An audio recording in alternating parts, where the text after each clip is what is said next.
This is NDTV.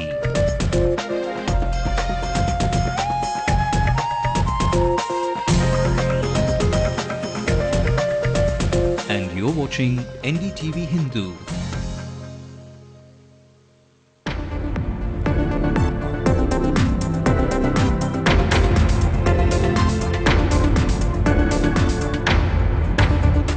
The arrest of Karunanidhi's youngest child shows on the upset and frail patriarch. Kanimori's first family gets emotional after her bail plea is adjourned. But no politician can be given any leeway because she is a woman, says Amma, even when Ms. Sonia Gandhi feels for her. You cannot expect any leniency to be shown because one is a woman. That's all. Leader is also concerned. We are all concerned that a lady being inside the jail. 9 special teams of the CBCID to get down to investigate former Minister Mariam Pichai's death. Those with him will be questioned as well. With a spotlight on power cuts, will Chennai get a respite? Amma assures a switchover in 2 weeks' time.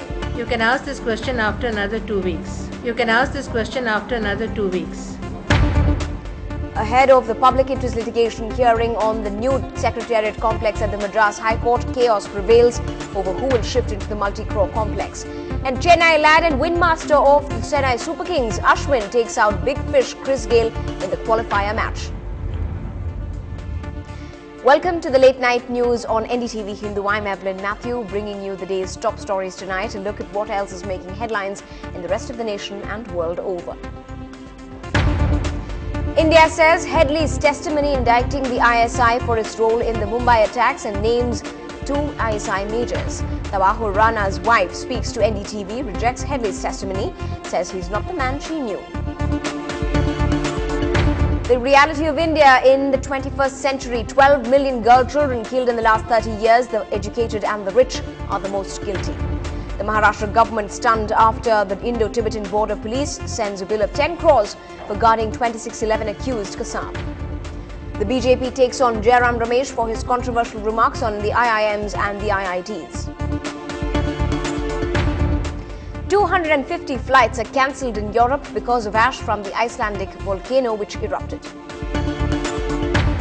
And legendary singer Bob Dylan is 70 and is still everyone's favourite tambourine man today.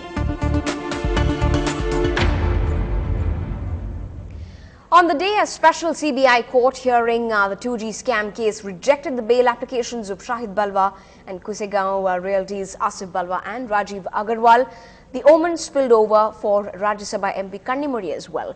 The hearing of her bail plea has been adjourned till the 30th of May. Yesterday, she had moved the Delhi High Court for bail and in her plea said that the trial court has no power to send her to jail after issuing summons to her. She had said yesterday that no bribe was received by Kalangya Television. 200 crore rupees from Cineyug was only a loan which was repaid and that all transactions are transparent and taxes have been paid. In the petition, she also denied allegations of a strong association with A. Raja. But looks like Karunanidhi's pet child, Kanimori, will have to spend at least another week in Tihar jail. But today, she described her meeting with her father as a very emotional one. In an exclusive interview to NDTV, she said, and I quote, "It was a very emotional meeting. We cried. Dad is very upset. It's very sad that he has to go through this at this age," unquote.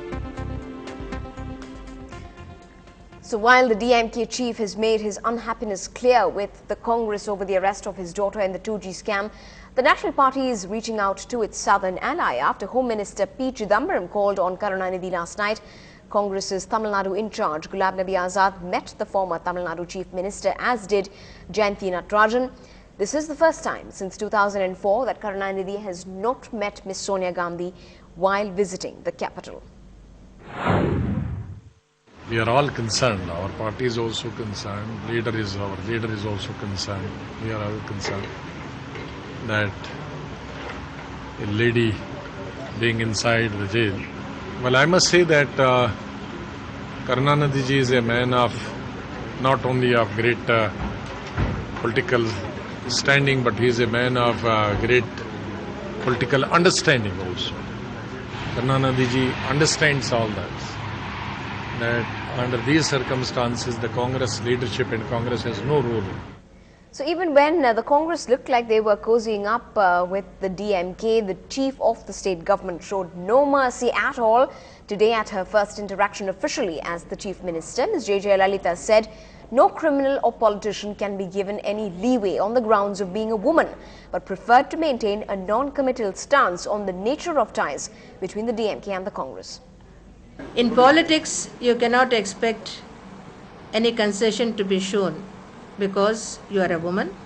Similarly, where criminal activities are concerned, one cannot expect any leniency to be shown because one is a woman. That's all. Moving on, the new Secretariat complex, an ambitious project of the earlier DMK regime on Anna Salai, looked deserted as of now. However, since the AIADMK regime is not going to abandon it yet, what's really in store for this new age monument? Peer Muhammad tells you more. There are no Netas and Babus in the former seat of power, only holiday visitors, since the government moved back to Fort St. George.